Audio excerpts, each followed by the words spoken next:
So good afternoon, everyone, and welcome. Today's presentation is on outpatient procedure component, knee prosthesis, surgical site, infection criteria overview, and analysis options. This session is designed to assist new and experienced users of the outpatient procedure component with aspects of knee prosthesis, surgical site infection, surveillance, and analysis. My name is Audrey Christopher, and I am a member of the protocol and training team at NHSN, and I am joined today by my colleague, Ben O'Connell, from the NHSN Acute Care Analytics team.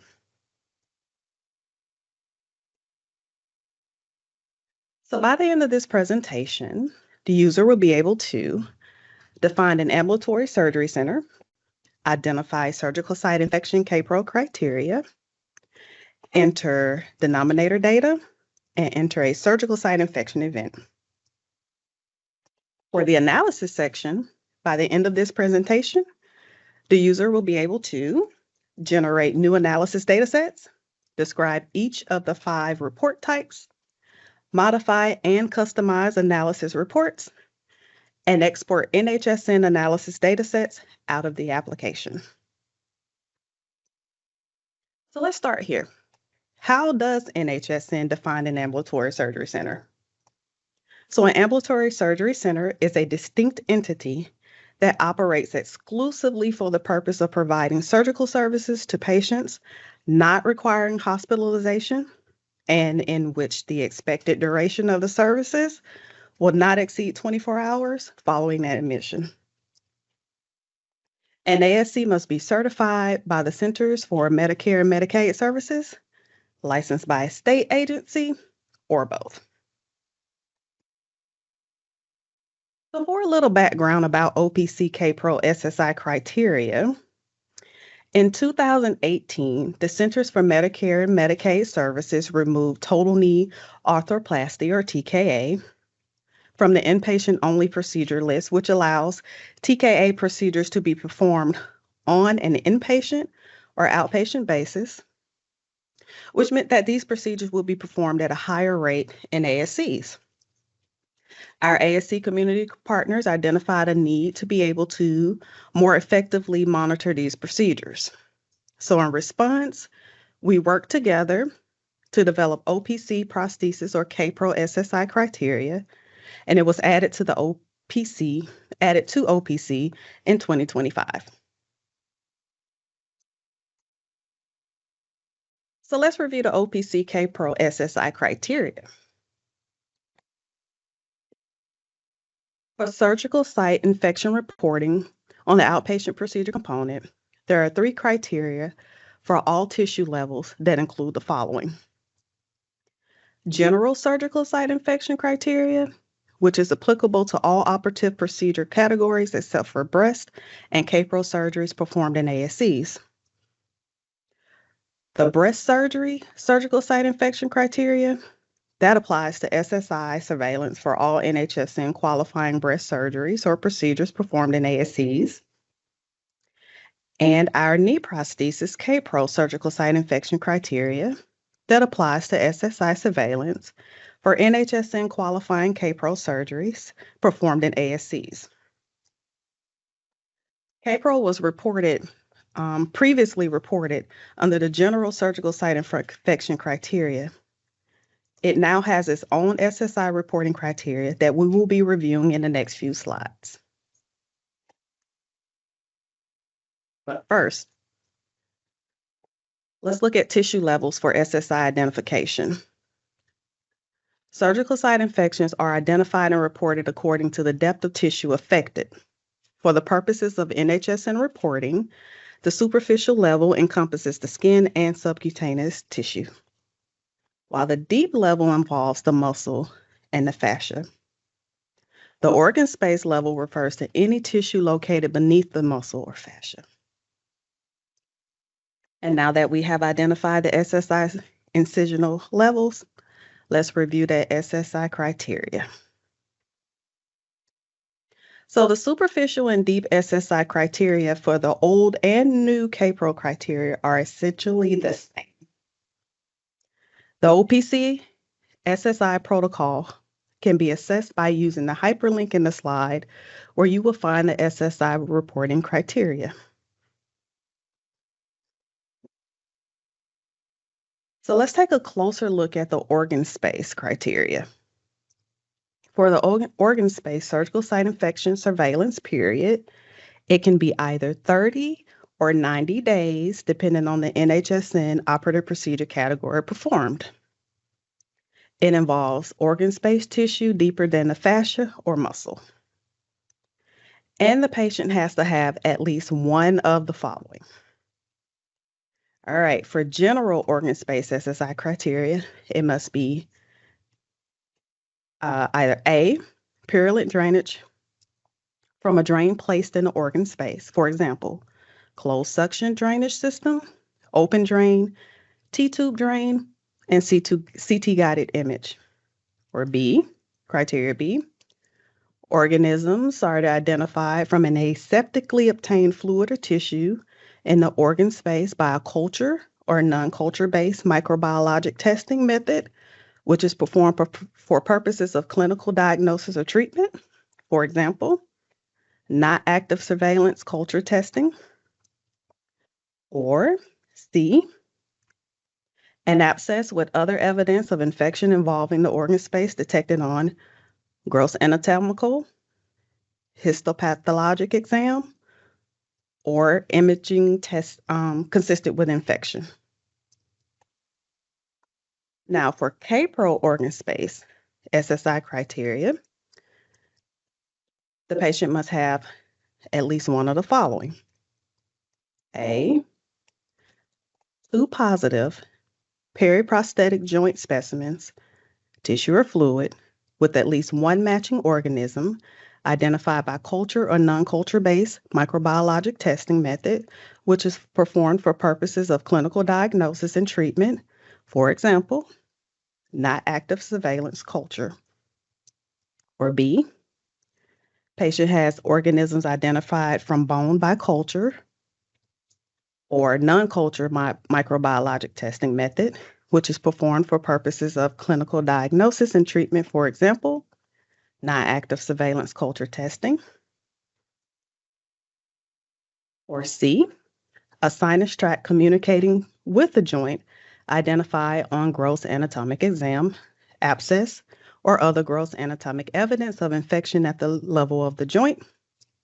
Or D, has evidence of osteomyelitis on gross anatomic or histopathologic exam. Or E, having 4 of the following minor criteria.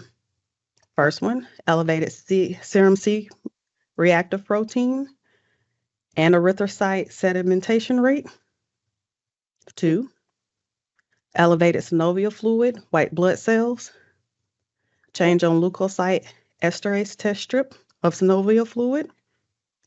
3, elevated synovial fluid, polymorphonuclear neutrophil percentage.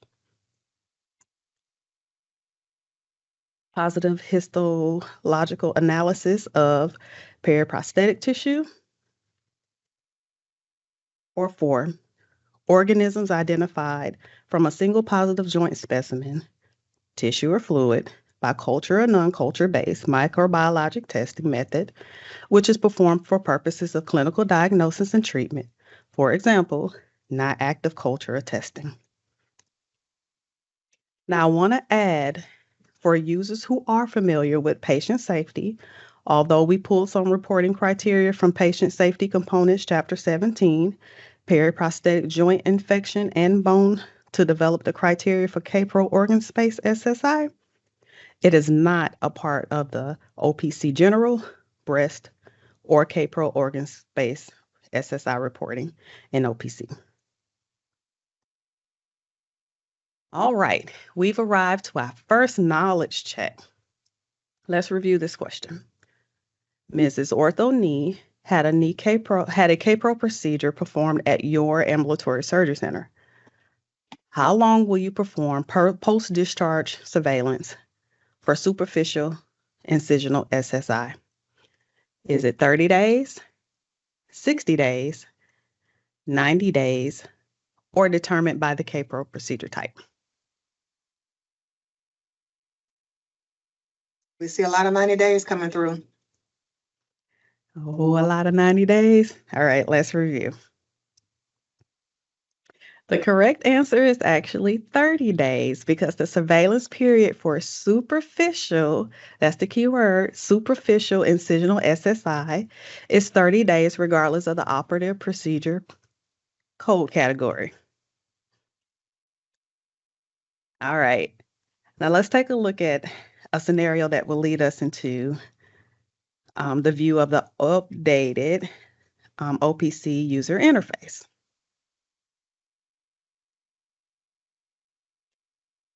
So in this scenario, I am the infection preventionist at the Good Health ASC, where knee prosthesis procedures have been performed for many years, and it's my facility's highest volume procedure. So although our state does not mandate SSI reporting per our facility's annual risk assessment, we chose to monitor KPROs using OPC.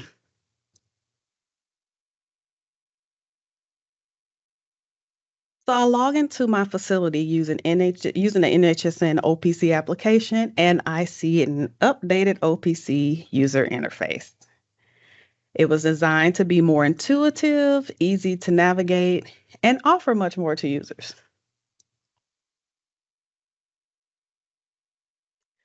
All right. So we have performed a KPRO procedure and want to enter these data for tracking and monitoring purposes. Let's review adding that KPRO procedure denominator data.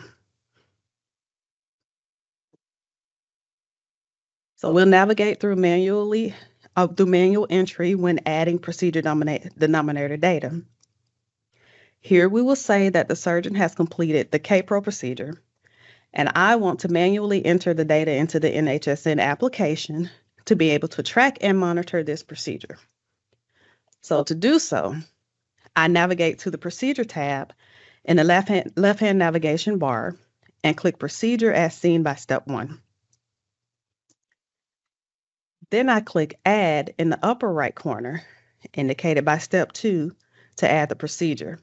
Now, I want you to note here that all patients must be entered prior to entering SSI procedure denominator data.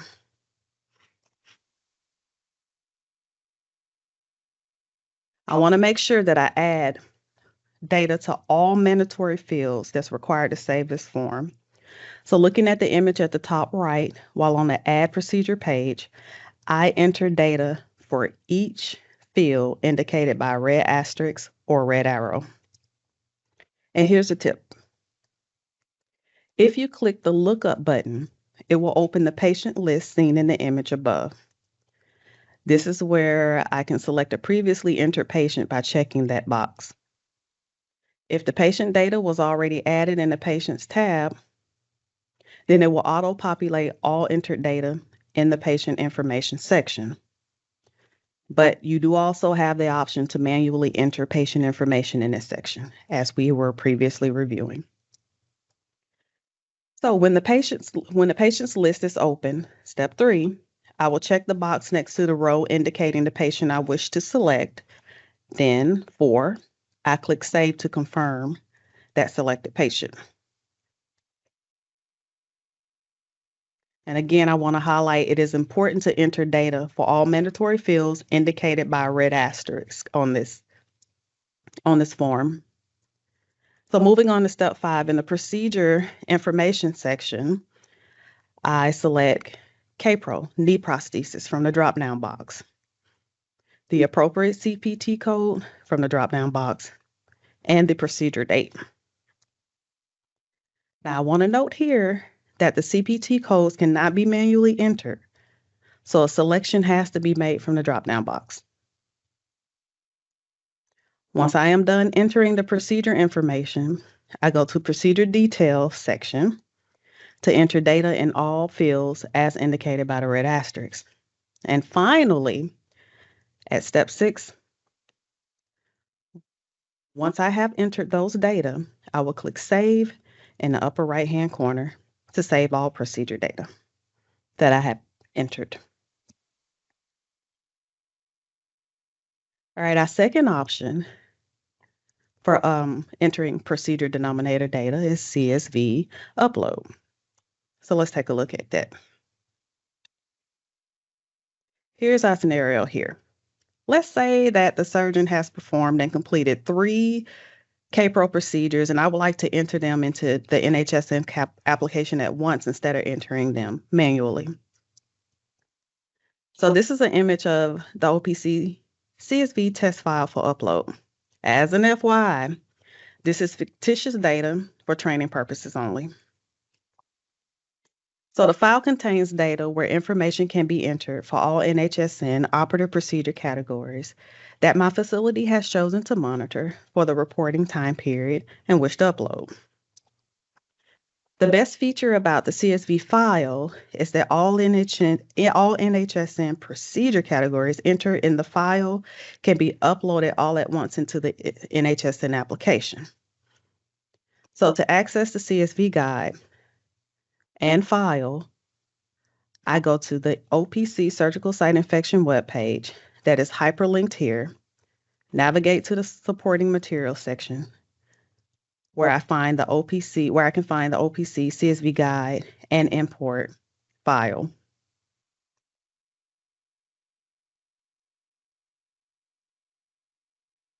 So let's walk through uploading the procedure denominator data using the CSV file.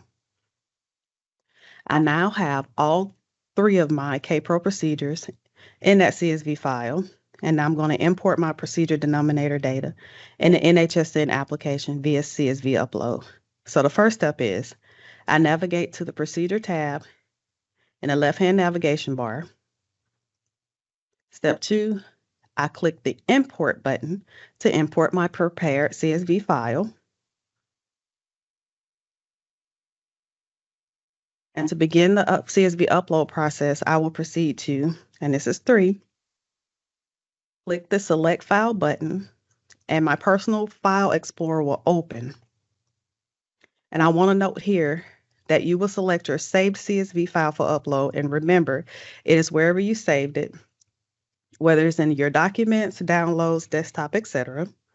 And then 4, the file successfully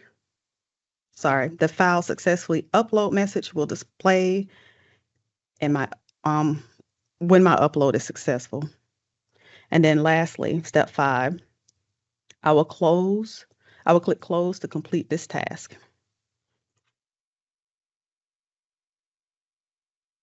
After that, I have manually entered and or uploaded, whichever one you choose, my NHSN procedure data.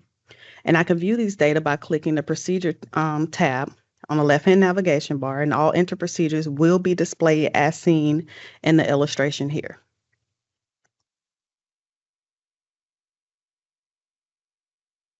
All right, moving forward. I have entered all of my denominator data, been monitoring SSI events related to the procedures that were performed. And with that being said, let's move on to adding an OPC SSI event.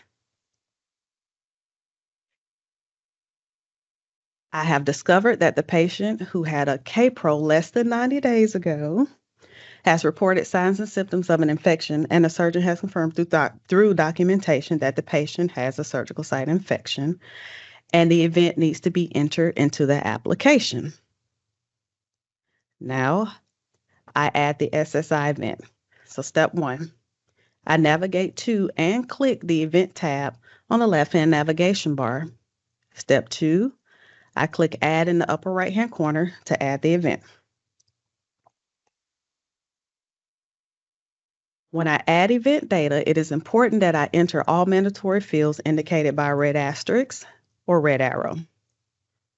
With that being said, I start entering data into the mandatory fields into the mandatory fields required to save this form.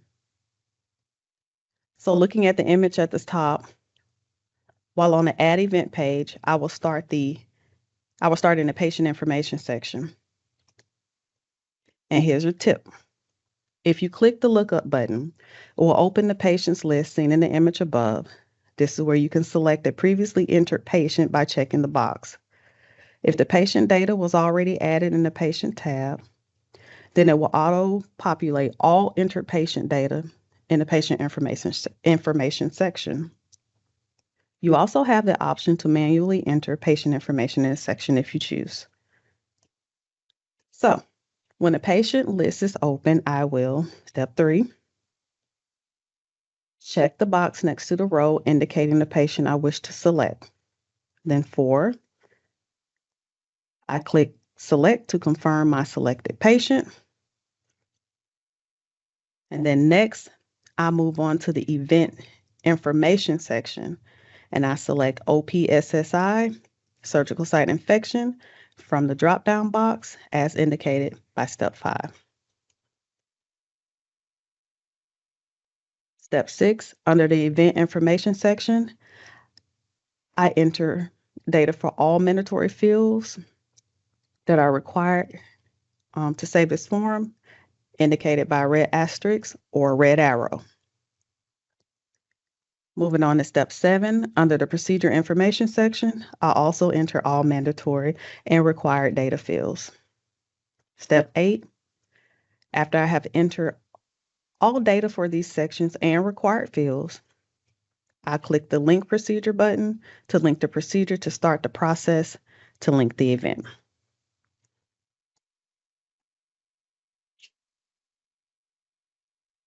All right, after I have clicked the linked event, after I have clicked the link procedure box, the link event box will open as seen in the illustration at the top. I check the box next to the row with the NHSN procedure that I want to link the event as indicated in step 9. Then step 10, I click the link button to link the procedure to the event. One tip here is only one procedure can be linked at a time. So moving on to step 11, if you take a look at the illustration at the bottom right side, you can see that the OPC KPRO SSI event is now linked to the KPRO procedure as indicated by the highlighted green procedure linked box. And finally, step 12, I click Save to save that event. That concludes my section of the presentation, and I will now turn it over to my colleague, Ben O'Connell, to cover the analysis portion of this presentation.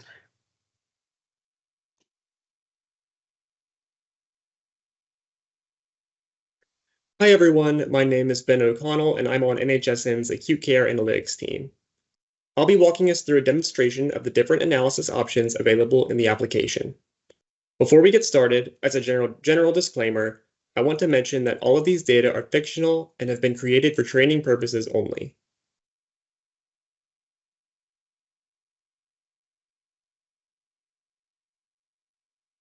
So the first thing we want to do before starting any analytic work is generate an analysis dataset. This takes all of the procedures, events, summaries, and anything else we've entered and pulls all of that info into datasets used in reports. If you enter some data and try to do analysis without generating datasets, those data will not be visible. To start dataset generation, also known as DSG, we'll first move into the analysis section of the application, marked on the screen here by a yellow star. Next, we'll look at our last DSG date. In this example, the last DSG was run in November 2024.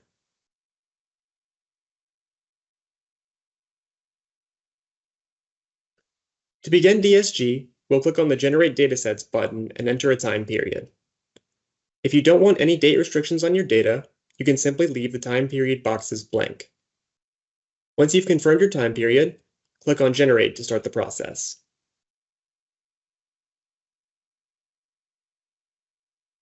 While DSG is running, you'll see a little circle indicating how far along the process is and about how much is remaining. Something to remember is that you don't have to stay on this page while DSG is running. You're free to use other aspects of the application or even close out of the browser while you wait.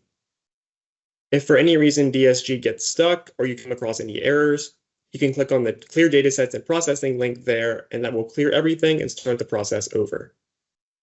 Once DSG is complete, the last generated time will update.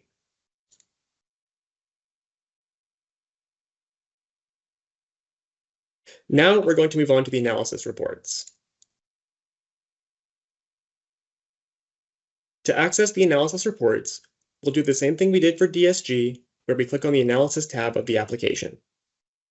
We'll then use the black triangles to open and close the subfolders that we want until we reach our desired report.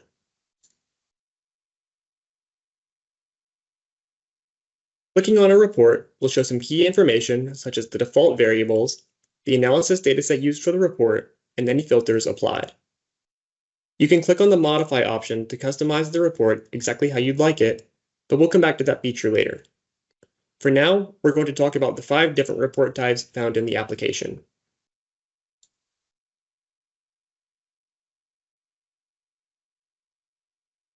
First is the line listing report. This is the most straightforward report type. It gives a detailed list of each record for the selected time period. In this example, we're looking at a line listing of all SSI events for a facility.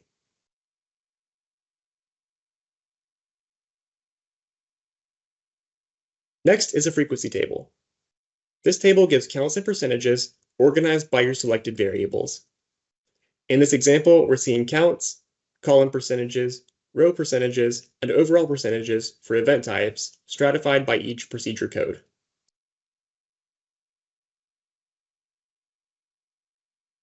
Next is a bar chart. These are great for side-by-side comparisons. In this example, we're looking at yearly counts of atrioventricular septal defect procedures compared to yearly counts of breast procedures.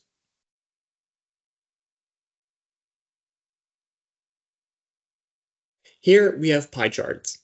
These are useful for looking at proportional distributions.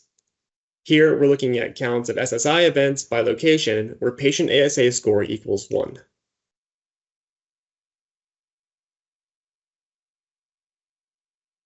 Finally, we have SIR reports. SIR reports are a little bit trickier than the rest, so we'll start with some background information. For those of you not familiar with the SIR, it's one of NHSN's flagship metrics used to track HAIs over time. It uses several statistical models to account for dozens of factors and boils everything down to one number. In a nutshell, the SIR is the number of HAIs reported by your facility divided by the number of HAIs predicted for your facility by the model. If your SIR is below 1, you've reported fewer HAIs than the model predicted. But if your SIR is above 1, there might be some things to improve upon. If you really want to get into the nitty-gritty of all the model details or just want a better understanding of the SIR, there is a detailed SIR guide posted on the NHSN website.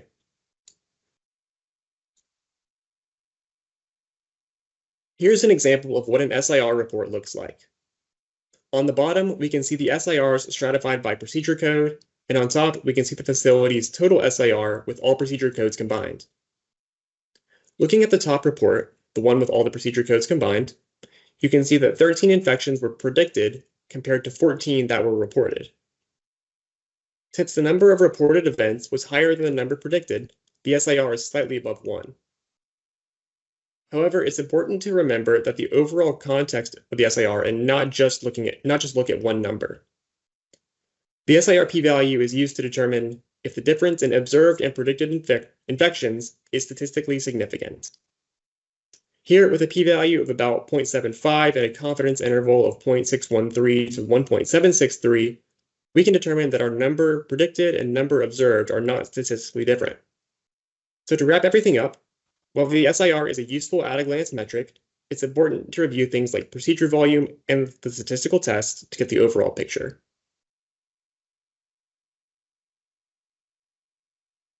That was probably a good bit of information, especially if you're not already familiar with the SIR, so we're going to take a brief pause and do a knowledge check.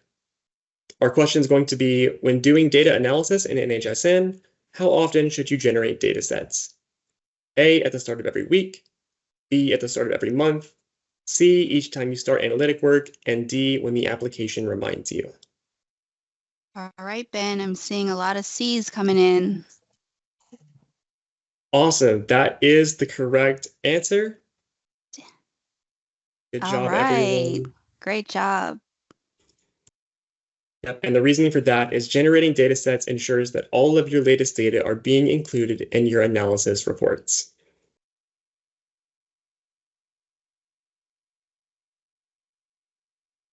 Now we're going to talk about modifying reports. This is the process that lets you customize your reports to get them just the way you want.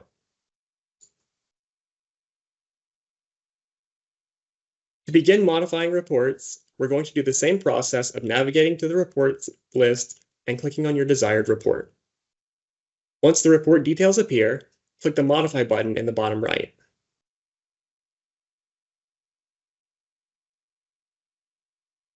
On the Modify screen, you can customize pretty much any aspect of the report. On the screen here, if you look at the yellow boxes, you can see the options for changing the report title, format, and time period. The time period can be based on pretty much any date variable, such as event date or procedure date. The last thing on this page I want to call your attention to is the Show Descriptive Variable Names button up top. Clicking this button switches all variables from their shorthand form to their fully spelled out descriptions.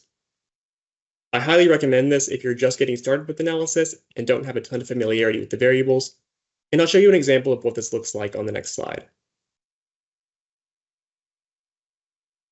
So here you can see an example of the shorthand variables being converted to their longer forms. The list gets slightly reordered due to alphabetical order shifting, but all the same variables are included, just spelled out instead of abbreviated.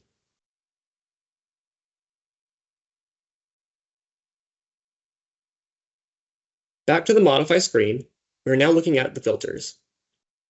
These rules can be used to filter the included observations in the report based on any included variables. In this example, we've set a rule limiting the report to only observations where the procedure code is equal to KPRO. You can also add a new filter if you'd like to use multiple groups of inclusion and exclusion criteria.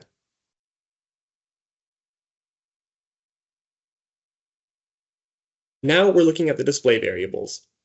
This is where you can use the highlighted arrows to move variables in or out of your report. In this example, we've moved BMI from the left column to the right column, which adds it to the report. You can also use the arrows to reorder all the included variables to make them appear in your desired order.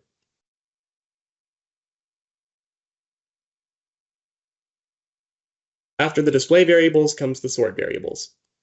These variables determine how the observations are sorted in your report. In this example, observations will first be sorted by proc code, and then they will be sorted by event date. These mechanics are just like the display variables, so you can use the arrows to move and reorder the variable names.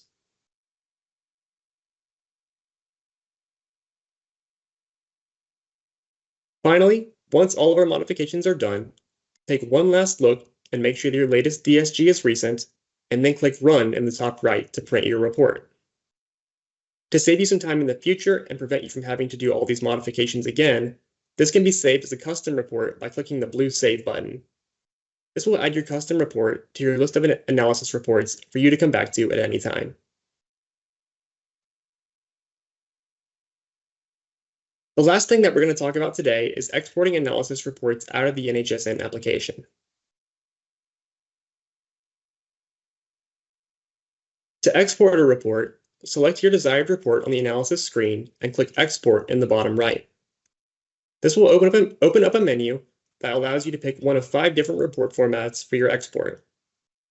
If you've made any modifications to your report, these modifications will be reflected in the export as well.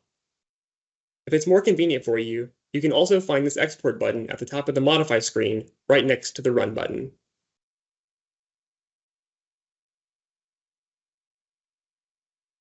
Here we have an example of a line listing report being exported from the application to Microsoft Excel.